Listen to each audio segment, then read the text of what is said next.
Our video is about 4 challenges in enhancing water productivity in irrigated agriculture in the face of water scarcity. The first challenge related to defining the water scarcity and showing water used in irrigated agriculture as a contributing factor.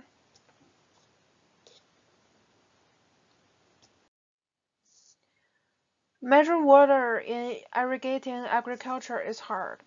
This is made difficult by the particular supply and demand characteristics of water, including its mobility and its fluctuating and unpredictable supplies over time and space, and its varying quality.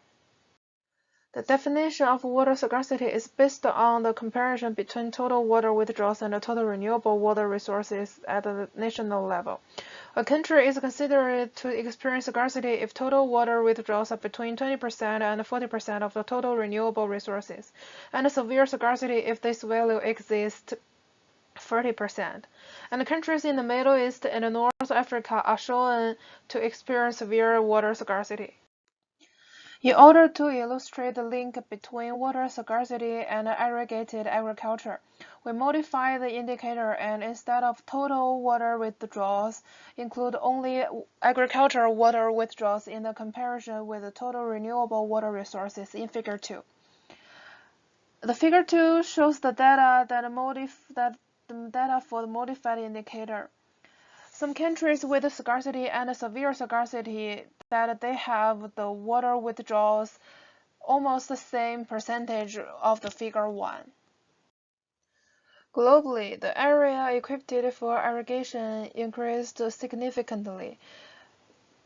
The largest percentage increase occurred in Saudi Arabia, and followed by Libya, and the third one is Yemen.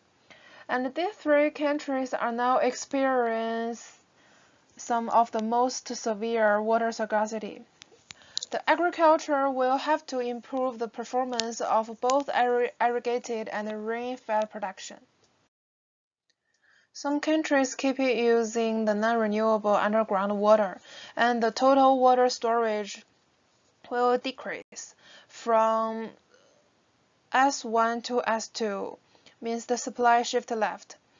And in some countries, the demand for water will increase. At the same time, the demand increase from D1 to D2, and the price will goes up from P1 to P3. As a result, the price of water in some countries that will be very high.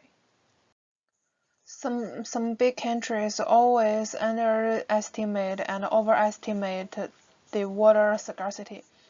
This underestimation and overestimation will drive the wrong agricultural irrigation strategies. Some farms in dryland may not get enough water supply and fail to meet the need of agricultural production. And on the other hand, there's a huge amount of water would send to the water-sufficient area because of the water scarcity is overestimated. This would lead to a huge of water waste. Agricultural water withdrawals will continue to be a major factor in shaping the water situation worldwide, not the least given the expected need for an increase in irrigated area due to the continued population growth, rising meat and dairy consumption, and expanding biofuel use. The increase in irrigated agriculture is one of the main driving forces for raising the demand of water. Agriculture accounts for 70% water withdrawals. Some irrigated areas need to be reversed to rain-fed. And the second challenge is related to the water productivity and efficiency in irrigated agriculture. And the most irrigation literature has addressed water productivity enhancement with crop per drop ratios. And studies based on TFP, the total factor productivity, are carried out at the national level, and compared to the frontier studies that are carried out at the farm level. The denominator of crop per drop ratio could be the physical terms such as the crop yields, and the denominator is expressed in one of the water measure. And there are three examples with the different irrigation efficiency. And these three cases will get a different result that shows the crop per drop ratio will be influenced by the water measure, intervention, or the technology motivation.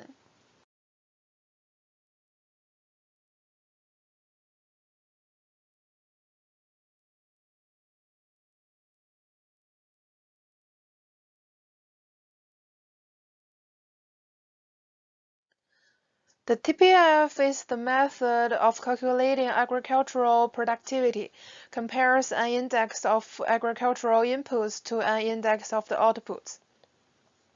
But it does not show the effect of irrigation water on agricultural productivity or on the water scarcity. The other study is frontier studies. It is more comprehensive than crop per drop. Its range from 0% to 100%. It studied with output orientation, which focused on the ratio of maximum levels of output that can be produced with a given level of input. From the economic aspect, the technology motivation will also impact the supply market. If the technology has been improved, the supply will increase from S1 to S2, and the industry cost and water price may decrease from P1 to P2. But in some countries, the government set a higher price for water or lower the water supply.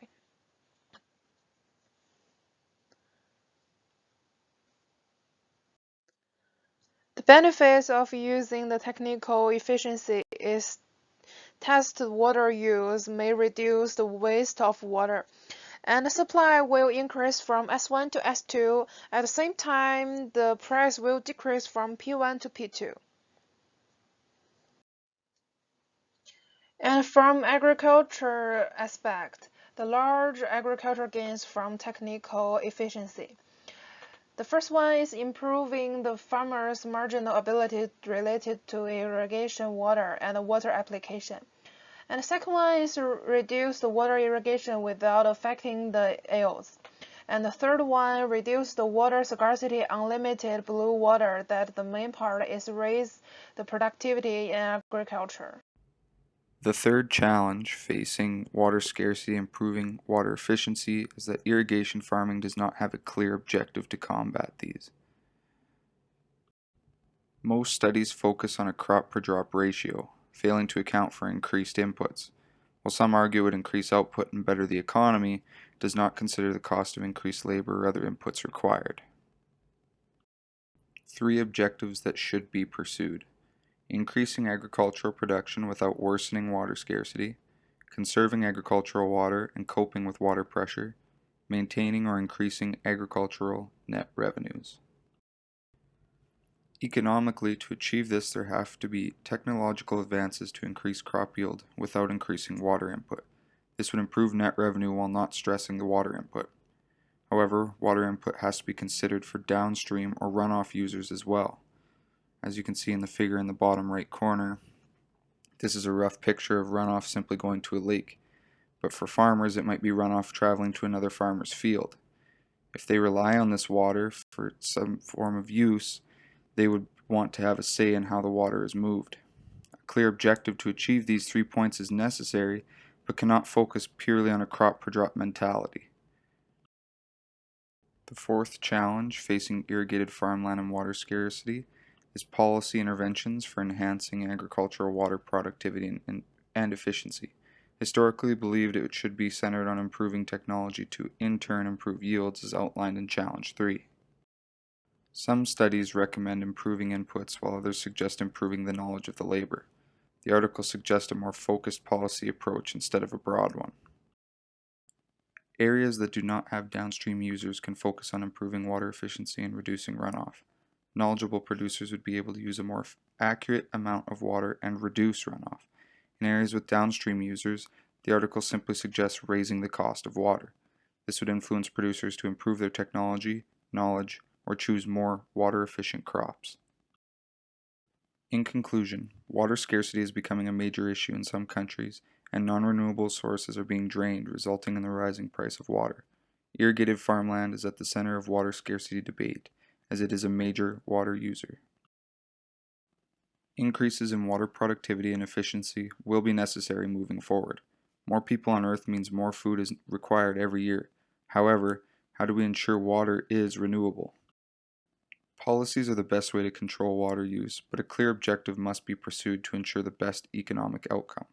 Policies should be focused on individual areas, not on a broad spectrum. Policies should work towards improving output, conserving water, and giving the best possible revenue to the producer.